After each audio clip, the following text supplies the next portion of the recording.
So where do you get a good idea from? And that keeps coming up when you're thinking about starting a business or going off on an adventure. And often the best idea is just the first idea you come up with and you go out and test it. And you're testing it with time and energy, you're not testing it with money. You're not mortgaging your house over your first idea, but you're using your time. Last night I was at an event in Stanford, at Stanford University. There's a fire pit and a barbecue that someone had reserved and attracted about 30 or 40 people.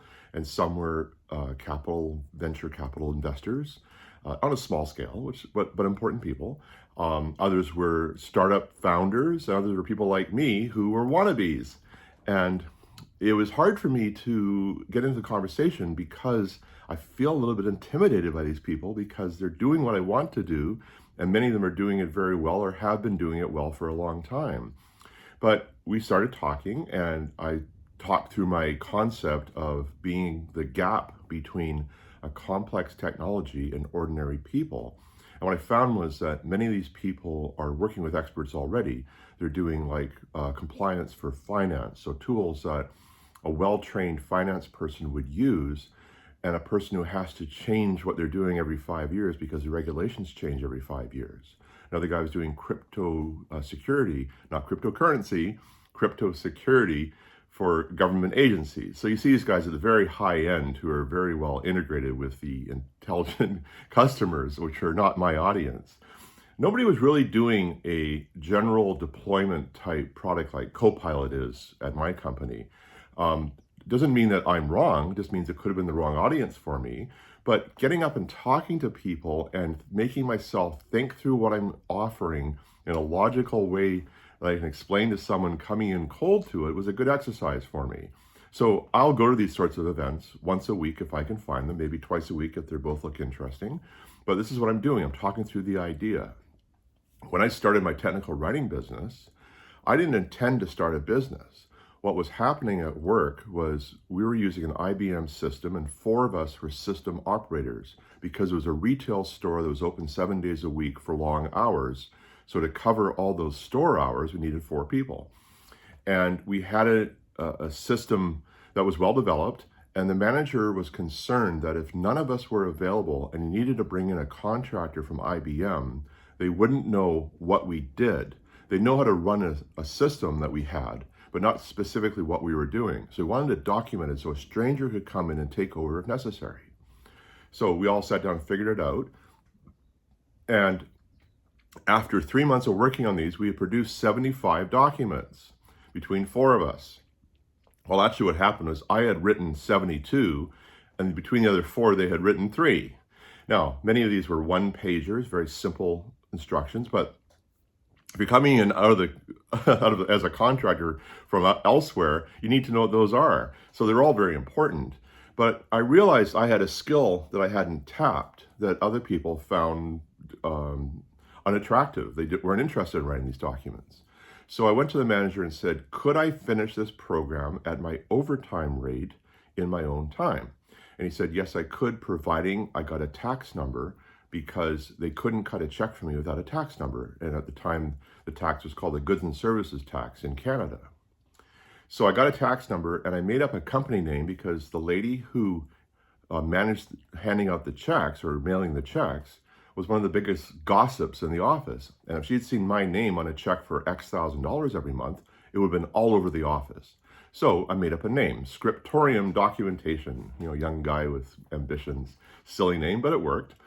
My mother knew someone was a graphic artist who helped me with a little logo, and it was a cute logo, and I had some business cards I made myself, and there I was. And as I was doing that, they laid off one of the senior developers. They had 3 senior developers. One was doing administration, another one was doing point of sale, and the third one was doing user experience, and they overlapped. But the lady doing the administration was very senior, and laying her off was like burning down a library. There was some overlap, but not a lot. And so I got the signal, the writing on the wall, that my future with this company may be over soon. So I started working outwards and talking to people.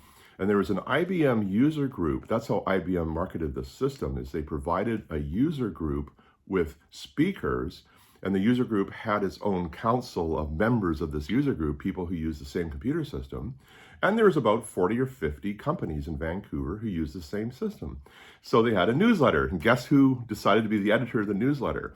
And I found it from someone else that I could make a deal with them where I could put a free ad in the newsletter. The newsletter usually charged a small fee for the ads to pay for the newsletter, and in return for being the editor. So I was the editor for a few years.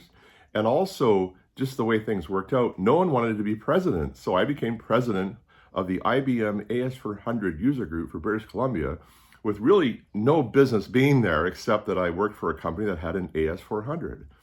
So they all knew who I was. So when I got laid off, which did happen, I got some contracts, and they were handshaking contracts from some of these member companies to do their technical writing. And I thought the business would be write down what senior people know before they retire to retain the tribal knowledge. Nobody was interested. The business turned out to be, we need to ship the software, and we can't without user manuals and regulatory compliance inserts. And we need someone to do that, but we can't afford to hire them full time. So we'll take a contractor, so as the work comes up, we can keep them busy. And when the work ebbs, we can say, sorry, there's no work for you this month. And that's okay. That's a deal you make. You get paid more than you would as an employee, but you suffer through some slow times, and it's okay. That's the time you do your marketing. I did that for 4.5 years. At the same time, I also joined the Society for Technical Communications, which was a group of technical writers doing what I'm doing for a living. So I was surrounding myself with clients and with people doing what I'm doing. I was meeting strangers. I was out there. People knew who I was. One of these people I worked with at the Society for Technical Communications needed a contract technical writer, and they hired me because they knew me. And I was there for only a few months. I got to go to their Christmas party, which is a very good Christmas party.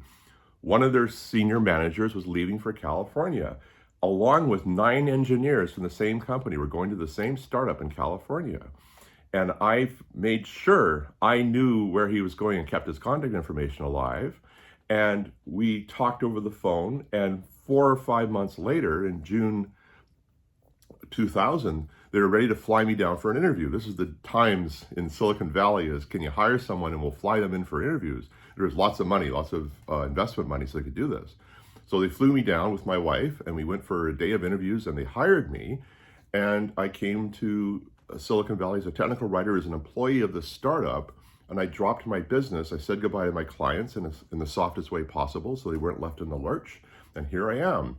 And what nailed that was the offer the startup made me was, you can come down here as a contractor and expand your business, but your costs are all your own. Or come down as an employee and we'll cover all your costs. And I'd had some trouble with cash flow. That's one of the hardest parts of running a small business is cash flow, managing your cash, and marketing when you're busy. Those are brutally difficult that no one talks about. We'll talk about that later in more detail. But I decided, let's leave the business. It's been a good 4.5 years in Vancouver. Let's come down as an employee at their expense. And it worked out. I knew how to work with them because I treated them like a client. And it's refreshing because they didn't have to direct me. I knew what had to be done and how to do it and how to sell what we're going to do to the engineers.